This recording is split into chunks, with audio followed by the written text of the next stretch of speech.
welcome back to another Mystery Monday video on my channel. Just quickly before we get into this video, I do just want to mention that this video is going to be going up a little bit later than my usual Mystery Monday videos. That is because I am actually filming this on the Monday that I want to get it uploaded. So I'm going to film this, try and edit it, and then hopefully get it uploaded later in the day on Monday. But if not, then this is going to be a Mystery Monday going up on a Tuesday.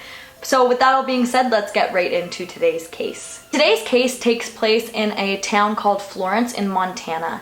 And this town is really small, with at this time only having about 900 residents, but since this event took place, that number has actually dropped significantly, meaning that there is way less than 900 residents living in this town now. Because this town is so small, the people who live there consider it to be a very safe place. It's one of those places where everybody just knows everyone, nobody really locks their doors, and that is because of how small this town is. It's just, you know, a safe small town kind of vibe. Even though this is a very small town, they do have kind of like their popular strip, which would be considered, I guess, like the downtown area, where it's kind of always hustle and bustle and pretty busy. And along this strip, there's just a lot of restaurants and shops. And at this time, there was also a place called the Hair Gallery. And this was a beauty salon that specialized in nails and hair. And before it was a beauty salon, it was actually a post office. And because of this, the building is made up mostly of windows, which will be of importance later on in the case.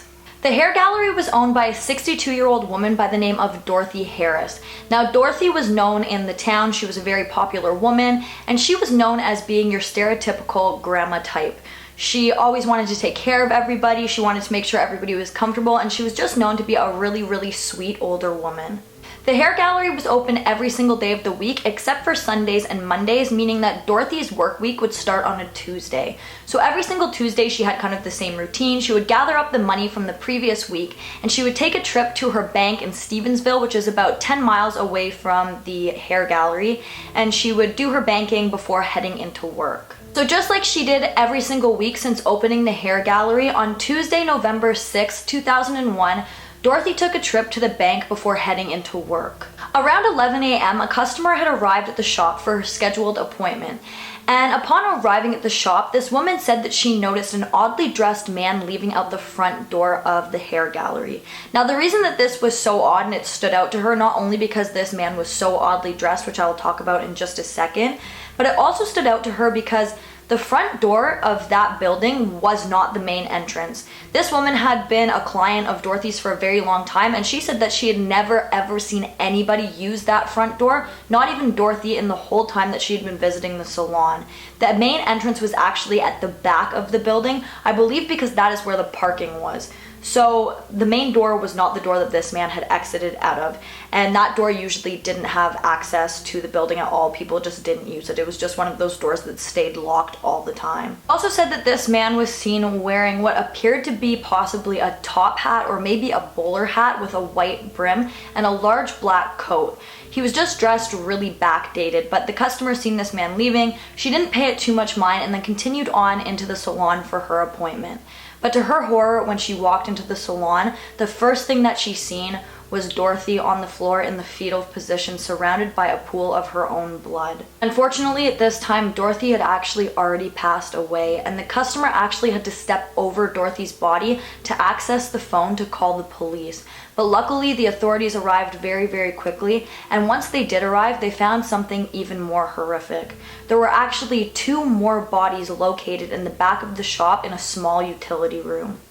These were the bodies of 44-year-old Brenda Patch, who had actually been working at the salon as a nail specialist, and 71-year-old Cynthia Paulus, who had been a client of the hair gallery for a very, very long time and had visited the salon on a weekly basis. It is believed that these 2 women were alone in the shop when the attacker came in and somehow lured them into the back utility room. All 3 women had died from having their throats slit, but they did show signs of being slightly beaten or some kind of struggle before they had passed away, as they did show signs of other injuries, but none of these were sexual. Dorothy was believed to have been murdered just moments after the other 2 women were killed, and she was attacked immediately upon entering the shop and killed pretty much on site, as her body was discovered at the entrance of the door. So she literally walked in, and that is when the attacker struck. The crazy thing to me about this that just blew my mind while researching this case is that Dorothy had actually been murdered just moments, possibly even seconds, before the client had entered the salon. With the time frame that the police were able to get, she was at the bank about 30 minutes earlier. Now, the amount of time that she spent at the bank does determine how long she'd been deceased before the client comes in, but it was anywhere from a few seconds to maybe 2 minutes. Understanding the motive behind these murders was something that stumped investigators for a very long time in this case and still hasn't been made quite clear to this day. Robbery being the motive was ruled out almost immediately, as nothing of value was missing from the shop. In fact, the only things that were missing from the salon were 2 styling capes which had next to zero value. Because police really didn't have much to go on in this case, they started to really dig at the personal lives of all 3 of these women.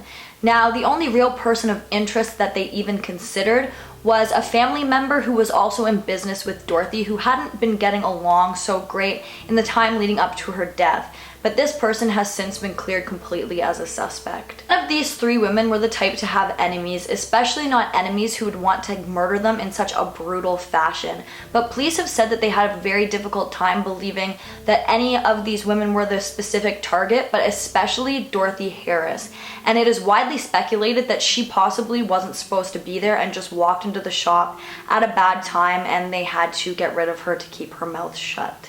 While investigating the crime scene, the only things that were found in the crime scene that have been released to the public was a palm print that actually couldn't be identified, along with a pair of sunglasses, and besides a picture of the sunglasses that was released to the public, nothing else has been said about the crime scene. We don't know if the palm print has been linked to anyone. We don't know if they found out where the sunglasses came from. Nothing else has been said about the scene.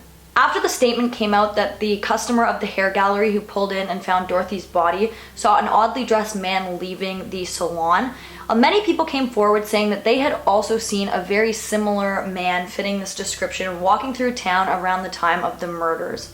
This man was described to be either in his late 20s or early 30s.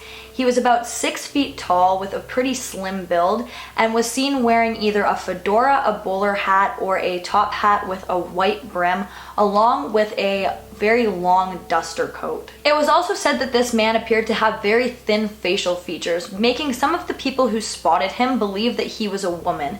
Now, this has never been confirmed and it is purely just speculation, but again, some people who've seen this man do think that it is possible that this was a woman. This person really stood out to all of the witnesses because of how backdated they appeared to have been dressed. But not only that, people also said that when this person was walking through town, it seemed like they were walking with a purpose. Now remember that this is a very small town where everybody seems to know everybody, and all of a sudden there is a stranger in the town who is dressed extremely oddly and is walking very like he's determined, like he's on a mission to get somewhere. So obviously this is something that really stood out to the people from the town. Given all of this information, obviously right off the bat, this oddly dressed man was a big person of interest to investigators, but unfortunately this person's identity still remains unknown to this day.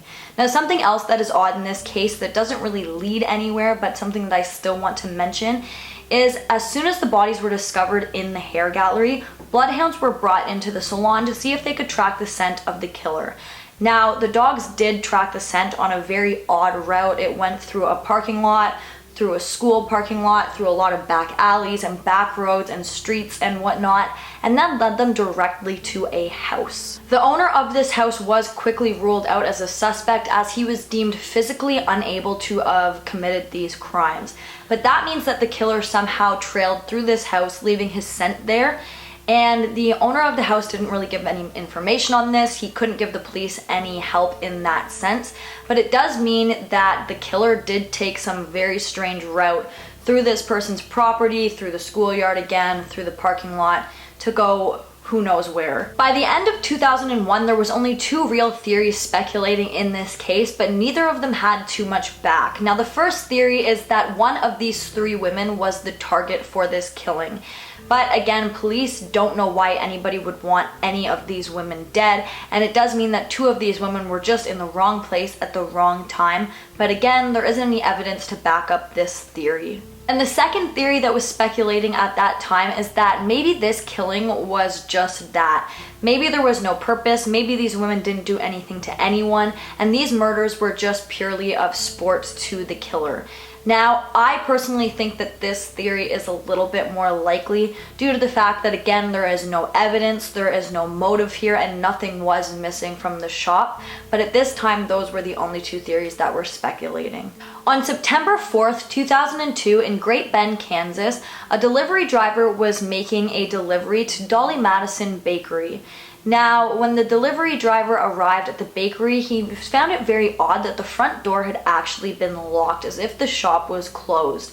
Now, he thought this was really strange because it was prime time for this bakery to have business, but also the owners knew that he was coming, so it did strike him a little bit odd that the front door had been locked, but he had been delivering to this business for many years, so he did have his own key and was able to let himself in the back door. Upon entering the shop, this delivery man discovered the bodies of 24-year-old Mandy Alexander and 79-year-old Mary Drake. Both women had their throats slit, very similar to the Florence murders, but the only thing that was a little bit different in this case was there was a small amount of cash missing from the cash register.